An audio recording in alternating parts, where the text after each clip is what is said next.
Jadi kalau misalnya kita menganggap BPS belakangan ini kurang kredibel, ya kalau mau kritiknya harus kritik objektif ya.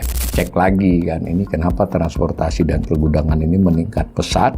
Ini jangan-jangan yang mendukung transportasi dan pergudangan ini lebih ke barang impor misalnya kan. Ini saya sekaligus promo di kursus saya dengan Mas Yanuar Bread Institute itu. Ini topik tersendiri ya PDB ini. Kita akan coba dan masih ada interaksinya di WAG. Jadi kalau Ibu Bapak tertarik mengikuti ya.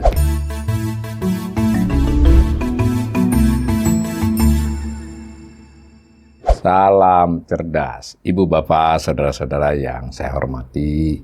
Kembali berjumpa dengan saya di kanal Awali Rizki pada sesi assessment ekonomi ya. Kali ini yang saya lakukan analisis adalah terhadap informasi pertumbuhan ekonomi terkini dari Badan Pusat Statistik BPS ya. BPS mempublikasikan perhitungannya pada tanggal 5 Februari lalu. Nah, karena informasi tentang pertumbuhan ekonomi ini menyangkut banyak aspek, saya akan membuat asesmennya menjadi kurang lebih 5 sesi ya. Ini sesi pertama saya akan sampaikan tentang apa yang disebut sebagai struktur produk domestik bruto, struktur PDB. Nah, itu bisa kita analisis dari data yang disajikan oleh BPS pada 5 Februari lalu, tentu juga dengan melihat publikasi-publikasi sebelumnya. Nah, kurang lebih rata-rata saya analisis untuk kurun 15 tahun ya, dari tahun 2010. Kita refresh lagi, kanal ini berulang kali melakukan literasi ya, bahwa apa yang dimaksud dengan produk domestik bruto itu pada dasarnya adalah nilai pasar dari produksi barang dan jasa selama setahun pada wilayah tertentu, dalam hal ini Indonesia kan, D itu domestik ya, gross domestic production. Tetapi beberapa barang dan jasa itu, terutama barang kan, jasa juga itu kan pada waktu dia memproduksi, dia memakai juga input bahan baku dari produksi sebelumnya. Nah, nggak kalau dia dihitung hanya ditambahkan seluruh produksi barang dan jasa dalam setahun, misalnya barang A gitu kan, kuantitasnya berapa, harganya berapa dikalikan, lalu ada barang B dikalikan, padahal misalnya barang B itu sebagiannya memakai input barang A. Karena itu BPS melakukan perhitungan sesuai definisinya. Yang dihitung itu adalah nilai pasar barang dan jasa akhir. Jadi ada nilai akhir ya. Jadi akhir artinya yang masih dipakai lagi untuk produksi berikutnya tidak dihitung. Bisa juga di dalam satu produksi barang dan jasa itu yang dilihat nilai tambahnya saja, dikurangi dari inputnya yang merupakan hasil produksi sebelumnya. Tapi kalau kita sederhanakan dalam bahasa populer, bisa saja kita katakan bahwa produk domestik bruto itu adalah nilai barang dan jasa. Di nilai itu ada kata-kata pasar karena memakai denominasi ya, mata uang rupiah dalam hal ini karena Indonesia selama setahun di wilayah Indonesia. Nah, latar belakang dari itu sebetulnya adalah konsep dari para ekonom dulunya untuk melihat apakah ada perkembangan aktivitas ekonomi dalam satu wilayah, ya, dalam hal ini negara, dari waktu ke waktu. Nah, aktivitas itu kan produksi dan konsumsi pada dasarnya, dua lah. Meskipun ada distribusi, kuncinya tetap produksi dan konsumsi. Nah, itu baik itu dilakukan oleh individu maupun kelompok. Nah, hanya saja kan jadi tidak mudah karena barang dan jasa yang diproduksi itu kan jutaan macam. Nah, karena itu perlu metode ya. Dalam konteks perhitungan ada acuan internasionalnya, ada tentu setiap negara boleh saja kalau tidak mau memakai itu. Tapi kalau suatu negara tidak memakai acuan itu ya biasanya dia tidak ikut dibandingkan antar negara. Nah, Indonesia memakai. Jadi ada sistem national account namanya ya. Jadi ada buku pedomannya, bahkan ada kursus-kursusnya untuk BPS tingkat lanjut ya, untuk tingkat untuk menyamakan sekurang-kurangnya membuat kompatibel antar dunia. Itu ada kursus-kursusnya yang biasa dilakukan oleh Badan Statistik PBB ya. Nah itu, jadi BPS ini melakukan perhitungan dan hanya BPS ya. Jadi ini kan berkembang juga. Wah, kita tidak percaya, ya mau tidak mau. Dan memang ada negara yang kemudian terbukti tidak disiplin melaksanakan itu. Kasus yang banyak terungkap dahulu Brasil pernah dianggap BPS-nya betul-betul melakukan manipulasi data sehingga tahu-tahu krisis. Nah, kita Indonesia sejauh ini kita tidak pernah mendapat catatan tentang itu dari internasional ya. Jadi kita dianggap sekurang-kurangnya sejak 20-30 tahun terakhir dalam hal perhitungan PDB ini kita ada kritik-kritik dari beberapa ahli internasional, tapi secara umum kita termasuk yang dianggap mengikuti acuan perhitungan PDB itu, acuan Badan Statistik PBB itu. Nah, 2008 itu kemudian diadaptasi di Indonesia, ada dokumennya juga, Sistem Nasional Sistem Nasional Akun ya, SNE.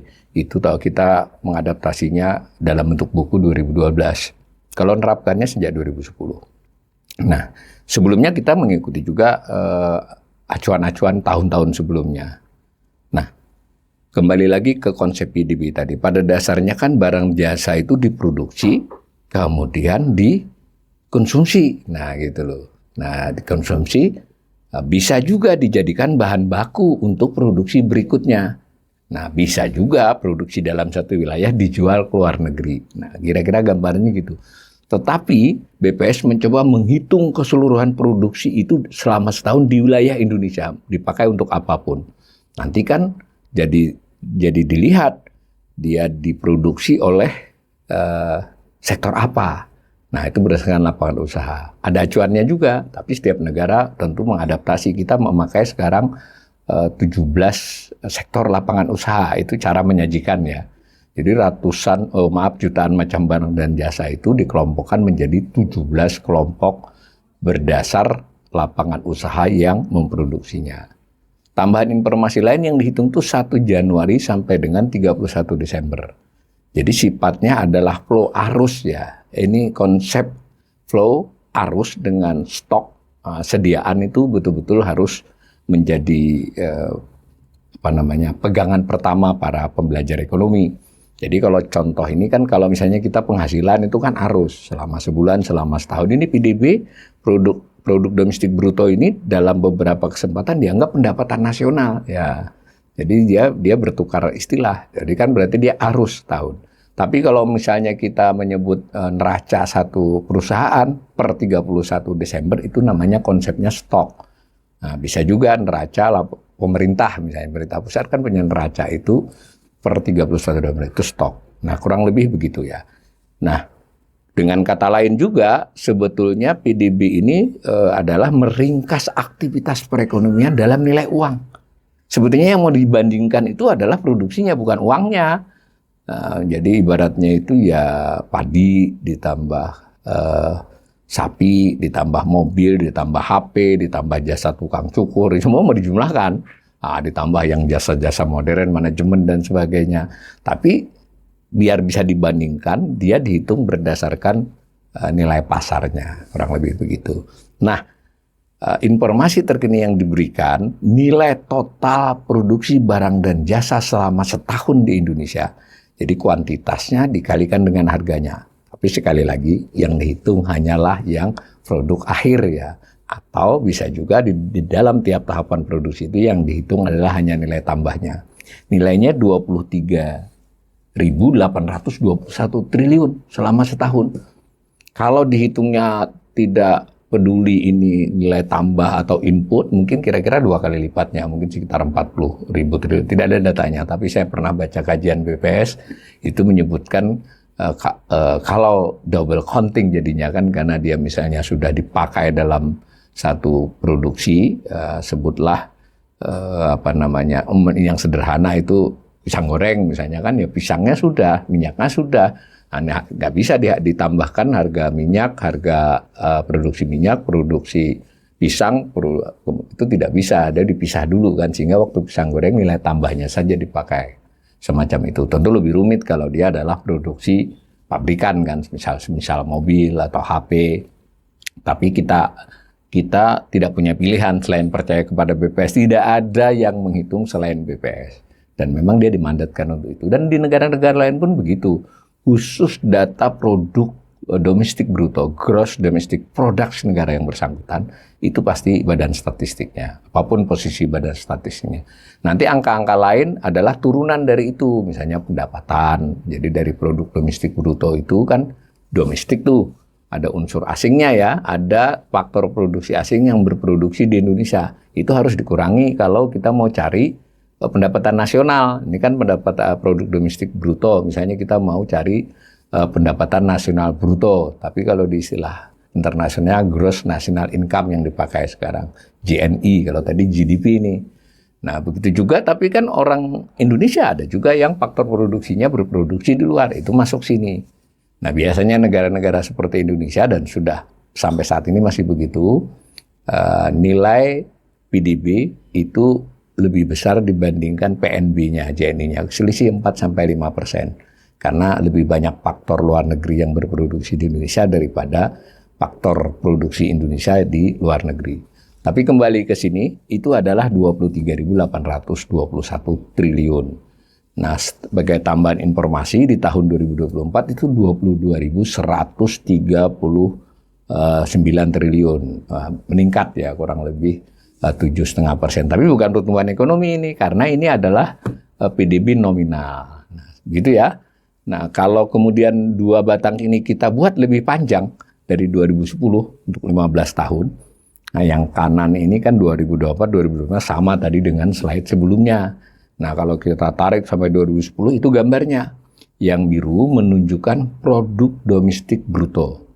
Biasa disebut atas dasar harga berlaku, atas dasar harga pasar.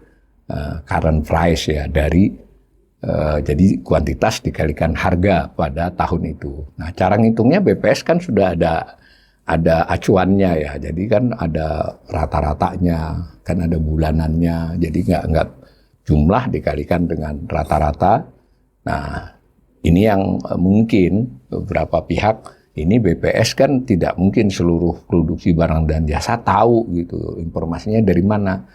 BPS menyampaikan dalam tadi, pertama mengikuti acuan, kedua BPS khusus untuk Indonesia punya metadata. Jadi metadata menghitungnya, lalu ketika dia mempublikasi dalam dokumen, bukan hanya sekedar rilis, itu dia juga menyatakan cara kami menghitung angka ini dari sini, sumbernya ini. Nah, sebagian besar nilai memang estimasi, tapi estimasinya harus pakai metode.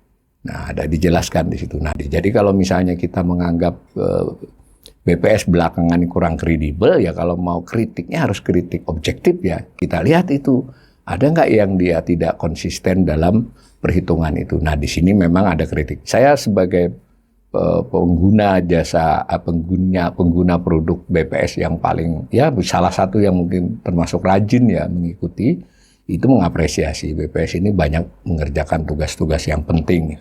Tapi di sisi lain kritik-kritik beberapa pihak ekonom di 1 tahun terakhir ini terutama juga beralasan karena mungkin ada perhitungan-perhitungan yang kelihatannya tidak lazim seperti biasanya. Itu soal lain, kita nanti ke sana ya. Nah kalau kita sudah percaya saja ini BPS sudah benar ngitungnya, maka kenaikan di tahun 2025 ini adalah sekitar 7,60% dibandingkan 2024 ya. Nah kalau biru itu menunjukkan PDB atas dasar harga berlakunya, yang orange itu menunjukkan persentasi pertumbuhan atas tahun sebelumnya.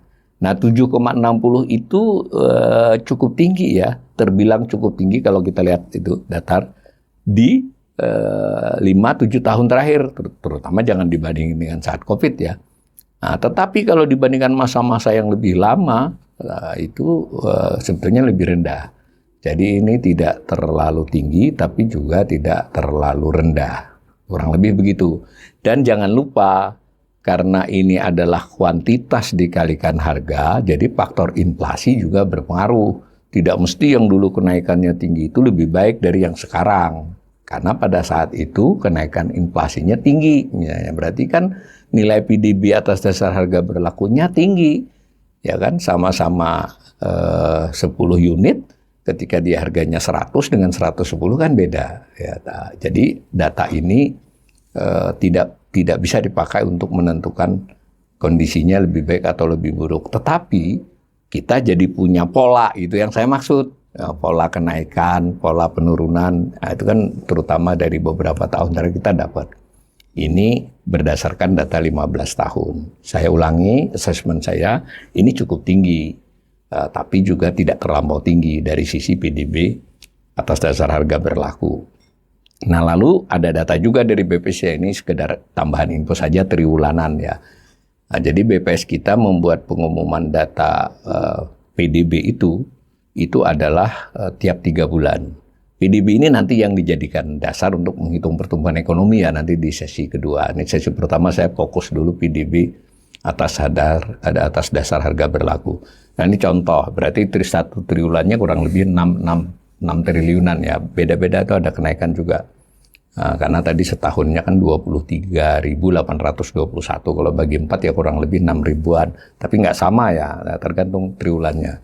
Nah, tadi dari data itu, data produksi total tadi, itu kemudian disajikan oleh BPS menurut lapangan usaha atau sektor yang masukkan. Misalnya dia produk dari pertanian.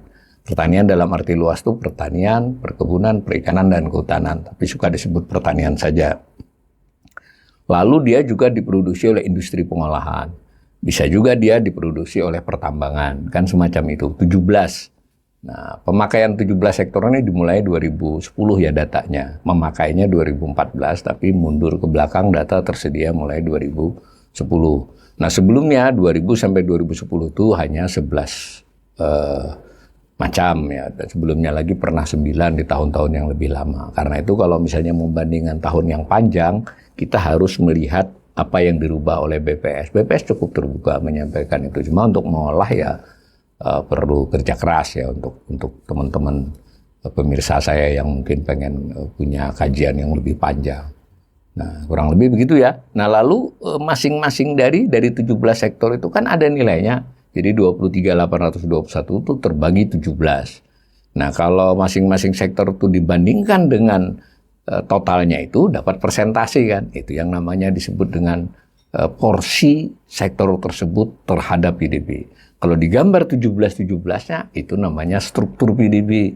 Untuk keperluan analisis sederhana, analisis umum, itu bisa juga disebut sebagai struktur ekonomi Indonesia pada tahun yang bersangkutan. Kurang lebih begitu, di sini saya ada angka-angka, tapi nanti kita akan lihat langsung kepada detailnya. Nah, untuk membandingkan perubahan struktur, misalnya 2024 dengan 2025 itu biasanya jarang dipakai, karena setahun 2 tahun itu bukan perubahan struktur, bisa karena dinamika temporer. Tapi kalau membandingkannya 10 tahun, 15 tahun, 20 tahun, apalagi 40 tahun, nah itu bisa menimbulkan analisis. Hanya saja tadi saya ingatkan, kalau sampai membandingkan 2025 dengan 2010 bisa, karena kebetulan data yang tersaji oleh BPS ya persis sama rinciannya. Tapi kalau kita mau sampai tahun 2000 sampai 2010-nya itu rinciannya beda sektornya. Dia 11 sekarang 17. Berarti ini kan ada yang dipecah menjadi sektor baru dan ada beberapa sub. Nah, ini ada kata-kata sub ya, saya ingatkan. 17 sektor, masing-masing sektor seperti industri pengolahan itu yang paling banyak, itu disajikan subnya 16 subsektor. Kalau pertanian kurang lebih berapa, 6 atau 7 ya, 7 subsektor. Tapi untuk beberapa jenis hanya yang bersangkutan saja. Misalnya konstruksi atau jasa apa itu satu aja. Nah, kembali ke 17 dulu saja. Nah, kita bisa melihat 2010 dengan 2025 ada perubahan enggak? Saya menyajikan dengan cara itu aja. Karena kalau untuk dengan 2000, apalagi 1990 misalnya itu butuh kerja sedikit, bukan sedikit cukup ya, untuk memindah-mindah perhitungan subnya. Nah, kalau saya gambar 17 sektor ini, tadi kan 23.821, digambar itu dari yang paling banyak nilainya, paling besar maksudnya, sampai yang paling bawah. Yang paling besar adalah industri pengolahan. Selama setahun 2025 mencapai berapa itu? 4.541 ya. Kalau dibelikan 4.542 triliun selama tahun 2025. Di bawahnya ada perdagangan ya biasanya disebutnya. Sebetulnya terdiri dari perdagangan besar, eceran, kemudian reparasi, perawatan mobil motor ya. Di bawahnya lagi ada pertanian dalam arti luas, pertanian, kehutanan, perikanan, di dalamnya ada perkebunan itu. Lalu ada konstruksi, ya ini gambarnya. Nah, kurang lebih begitu ya, 17 sektor. Lalu kalau dipresentasikan dapat ini. Nah, ini yang biasa disebut dengan struktur PDB, struktur produk domestik bruto tahun 2025. Nah, bisa juga diterjemahkan sebagai struktur ekonomi. Ya, struktur ekonomi Indonesia dilihat dari PDB ya seperti ini. Nah, industri pengolahan itu mencapai 19,07% dari total produksi barang dan jasa. Perdagangan itu 13,17%. Pertanian 13,1%. Nah, misal kita melihat pertambangan itu paling banyak diberitakan seolah-olah itu paling gede. Kalau dari sisi total produksi pertambangan itu hanya urutan ke-5 ya. Kurang lebih 8,75% dari total produksi barang dan jasa. Dan inilah yang namanya struktur 2025. Tadi saya sudah katakan, kita mau bandingkan, nah sebaiknya kita bandingkan dengan tahun yang lama ya. Nah, misal dengan 2010. Nah, karena ini gampang bandingkannya, data rinciannya sama. Anda bisa masuk ke laman BPS, tak-atik itu bisa dapat ini saya olah. Jadi yang biru itu adalah porsi di 2010, yang orange adalah porsi di 2025. Nah, misal industri pengolahan di 2010 itu 22,04% loh dari total. Nah, sementara di 2025 hanya 19,07%. Jadi turun kan porsinya. Nah, begitu juga dengan pertanian. Cuma pertanian itu relatif stagnan itu. Di tahun 2010 dia 13,93%. Di 2025 masih 13,10%. Tapi hati-hati ya, ini persentasi, bukan nilai nominalnya. Kan nilai nominalnya tadi naik kan. Nah, tapi kan ini persentase atas total di tahun yang bersangkutan. Itu contoh yang turun. Nah, ada juga yang naik, misalnya transportasi dan pergudangan itu naik. Dahulu hanya 3,57%, sekarang sudah 6,16%. Signifikan sekali itu naiknya secara persentase, secara nilai otomatis. Nah, sedangkan pertambangan dan penggalian turun juga. Jadi biarpun gede gitu, tetap aja turun dibandingkan porsinya di 2010. Dan seterusnya, kita bisa melihat ke 17-17-nya. Nah, kalau mau lebih rinci soal ini nanti, ya mohon maaf, ini saya sekaligus promo. Di kursus saya dengan Mas Yanwar Bright Institute itu, ini topik tersendiri ya PDB ini.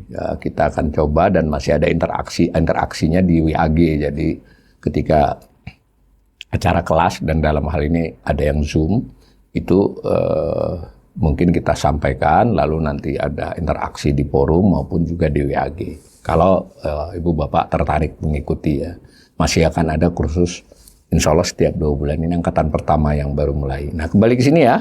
Nah, ini lalu kita ambil untuk beberapa sektor yang besar, supaya kita lihat. Nah, ini tadi industri pengolahan tadi, kalau di sini kan langsung nih 2010 ke 2025. Ini saya buat tahun ke tahun nih, supaya kita bisa ngelihat. Ya, yang biru itu menunjukkan nilai nominalnya, ya, nilai nominal PDB atas dasar harga berlaku tahun yang bersangkutan. Yang orange yang saya kasih angka biar kelihatan itu adalah persen atas total tahun yang bersangkutan. Tadi kan 19,07. 2010-nya itu 22,04, sama dengan tadi. Nah, ini tergambar nih. Perlahan tapi trennya turun. Memang ada tahun yang mungkin sedikit meningkat. Seperti tahun ini dibandingkan 2024 sedikit naik ya. Dari 18,98% menjadi 19,07%. Tetapi secara tren kan dia turun kan selama 15 tahun ini.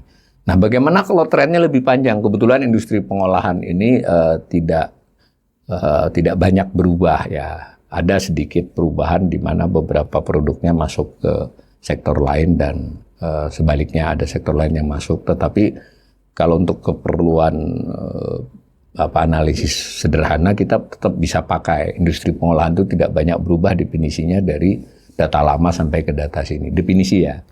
Nah, maka kalau kita gambar dari tahun yang lama, sebutlah dari 1980 ya. Nah, begini. Ya betul ya, 1980 itu. Nah, tadi yang 19,07% ini kan sama tuh.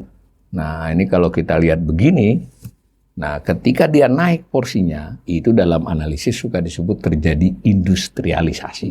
Ini berlaku untuk semua negara ya. Kalau dari tahun ke tahun dan dalam tempo 10-20 tahun, porsi industri pengolahan meningkat, namanya industrialisasi.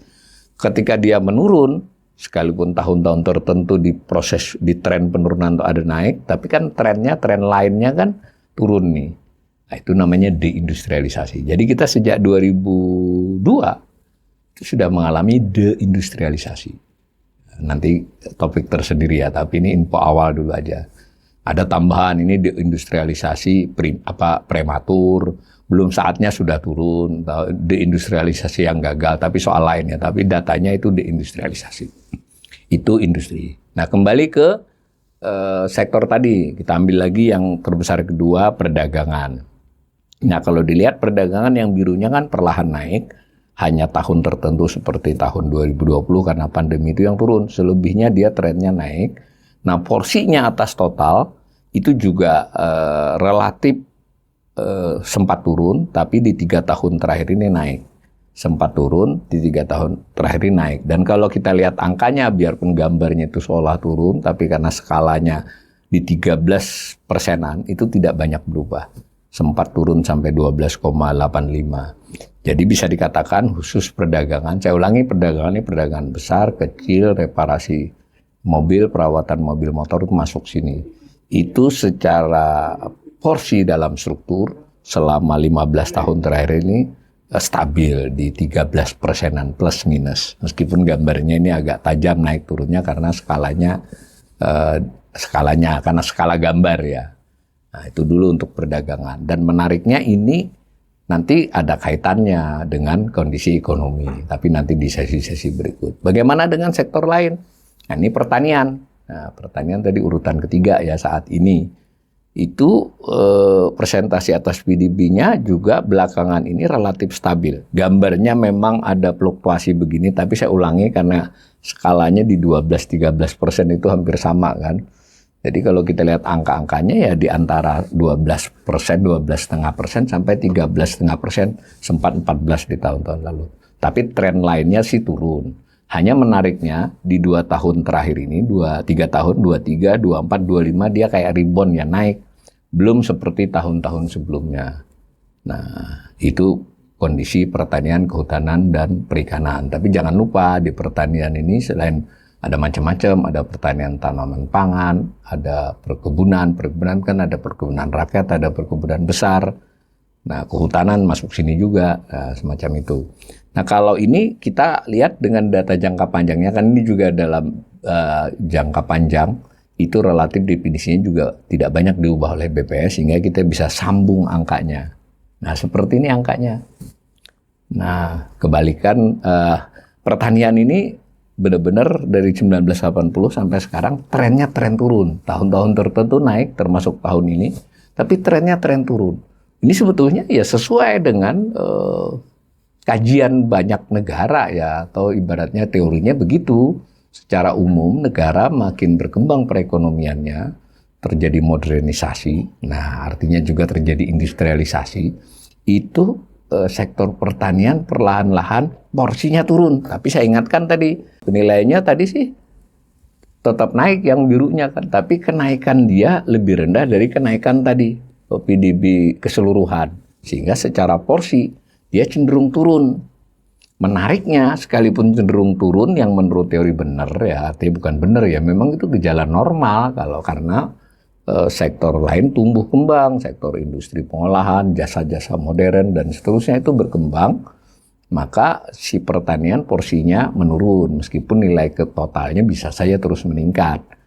Nah, tetapi kalau kita lihat gambar ini, di 10 bahkan 20 tahun terakhir sebenarnya tidak banyak turun dia, stuck. Tadi di gambar sebelumnya kan 15 tahun. Kalau kita tarik 20-25 tahun, pertanian ini ternyata masih besar porsinya ya.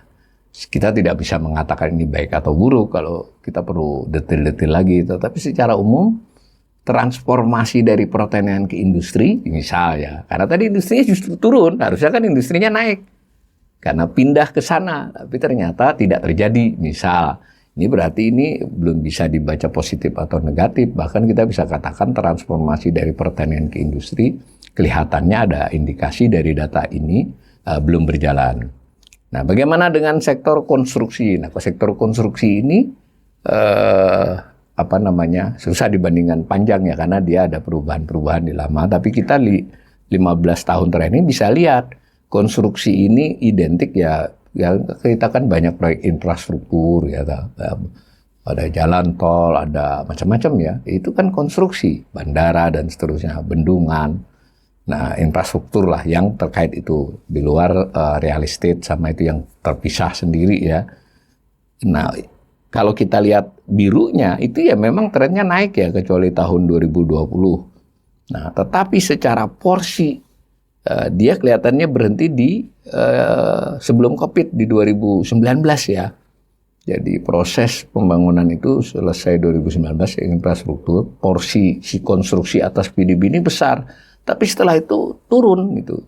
Termasuk tahun ini sehingga hanya 9,83%. Porsinya menurun. Sektor lain pertambangan dan penggalian ini kan juga suka jadi perhatian kita. Ini kelihatan kita sempat mengalami pelonjakan di 2022 ya, sampai mencapai 12,22%. Nah, setelah sempat turun menjadi 6,43% di tahun 2020. Pertambangan ini luas ya, pertambangan dan penggalian. Migas maupun non-migas, termasuk juga penggalian pasir dan seterusnya yang subnya itu masuk ke sini semua. Nah, dan secara nilai ini memang ada pengaruh harga-harga global. Jadi ketika harga global itu cukup tinggi, itu memang mendorong produksi. Ya, tidak selalu sih, tapi secara umum begitu. Sehingga akibatnya produksi pertambangannya meningkat gitu. Dikalikan harganya apalagi kan. Nah, ini seperti ini. Nah, di tahun 2025 ini pertambangan memang susut ya, relatif secara nilai dia bertambah sedikit, tapi nanti secara pertumbuhan dia susut kontraksi. Nah, pertambangan juga bisa kita lihat jangka panjangnya karena dia datanya juga kompatibel dengan data-data sebelum 2010 ya. Ini gambarnya. Di masa-masa lalu, apalagi kalau kita tarik 1970-an ya, sempat pertambangan dan penggalian ini mencapai 25% dari PDB. Ya, seperempat PDB kita di tahun 1980 itu dari pertambangan dan penggalian. Meluncur terus turun, fluktuasi, tapi di beberapa tahun terakhir, 10-20 tahun terakhir, fluktuasi sebetulnya relatif masih di kisaran itu. Sempat melonjak di 2022, saya sudah katakan tadi. Nah, sekarang kembali ke pola alam ya, hanya di kisaran 9%. Pola alamiah selama 3 dekade terakhir. Ini pertambangan. Nah, bagaimana dengan transportasi dan pergudangan? Nah, ini erat kaitannya dengan tadi perdagangan, industri pengolahan, kemudian transportasi dan pergudangan ini. Kalau digambar bareng itu kelihatan pola-pola yang saling searah ya, kurang lebih karena saling pengaruhi. Nah, kalau dilihat memang transportasi dan pergudangan ini di beberapa tahun ini terus naik ya. Secara porsi pun dia mengalami kenaikan, jadi 6,16%. Ini adalah porsi tertinggi selama 15 tahun terakhir.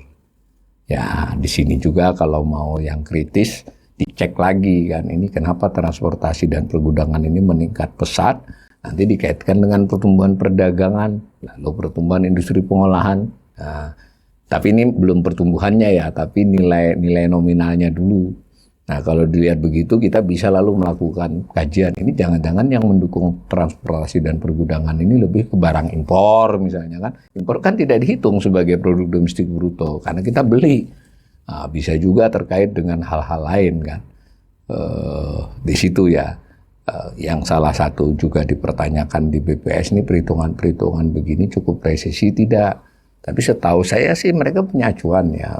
Sayangnya kita nggak bisa memberikan banding ya, tapi bagusnya memang BPS makin terbuka saja, lebih detail lagi datanya.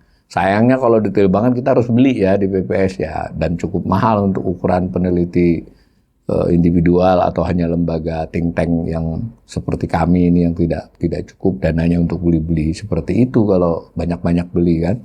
Tapi ini buat pemirsa saya ya begini faktanya transportasi dan pergudangan. Nah, lalu juga ada informasi dan komunikasi yang relatif di 15 tahun ini kan dianggap terus memberikan kontribusi buat pertumbuhan ekonomi. Berarti terhadap PDB dulu. Kalau dilihat gambarnya yang biru memang selalu naik. Bahkan pada saat COVID yang lain turun dia malah meningkat. Wajar ya. Informasi dan komunikasi saat COVID adalah salah satu sektor yang tetap tumbuh kan. Nah, dari sisi PDB nominalnya juga begitu. Secara porsi sebetulnya sudah sulit meningkat di kisaran 4,5% ya. Tetapi tetap lebih baik dari 3-4 tahun terakhir. Bukan lebih baik ya, saya salah kalau bilang lebih baik. Lebih besar. Nah, lebih baik atau tidak itu kan lihat keseluruhannya tadi. Itu ya. Ini informasi dan komunikasi. Lalu jasa keuangan dan asuransi. Ini juga relatif stabil di beberapa tahun terakhir. Nah, kalau dikaitkan dengan yang depan tadi, mestinya pertanian itu betul menurun, pertambangan menurun juga wajar karena dia primer kan. Nah, lalu pindah ke industri pengolahan, lalu pindah ke ini jasa modern, jasa keuangan dan asuransi, jasa informasi dan komunikasi. Nah, bukan jasa ya, tapi jasa modern. Dan lebih penting lagi jika jasa tersebut bisa diekspor. Jadi kalau perusahaan keuangan dan asuransi kita bisa beroperasi di luar negeri itu oke, jangan sebaliknya malah jasa asing yang ada di sini. Ini untuk gambaran saja. Nah, kemudian saya ulangi tadi di atas sudah ada yang khusus jangka panjang, industri pengolahan, sektor pertanian, pertambangan, dan penggalian. Nah, kalau dilihat tren ini, transformasi struktur ekonominya kurang bagus ya.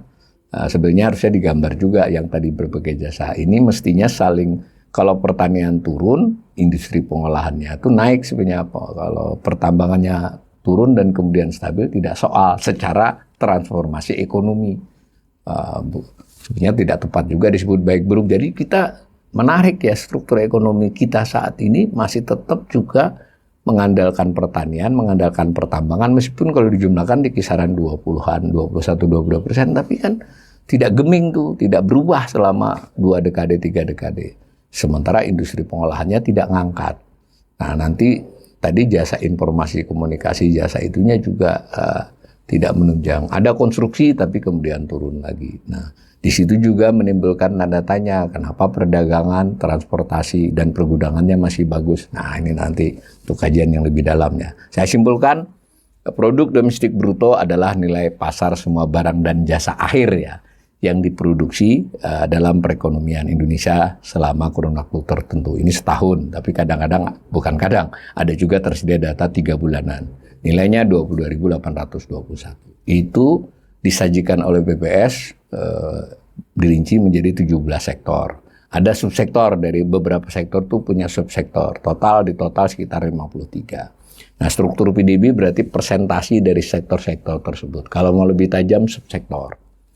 Nah, kita tadi sudah menyebut beberapa hal tentang transformasi ekonomi.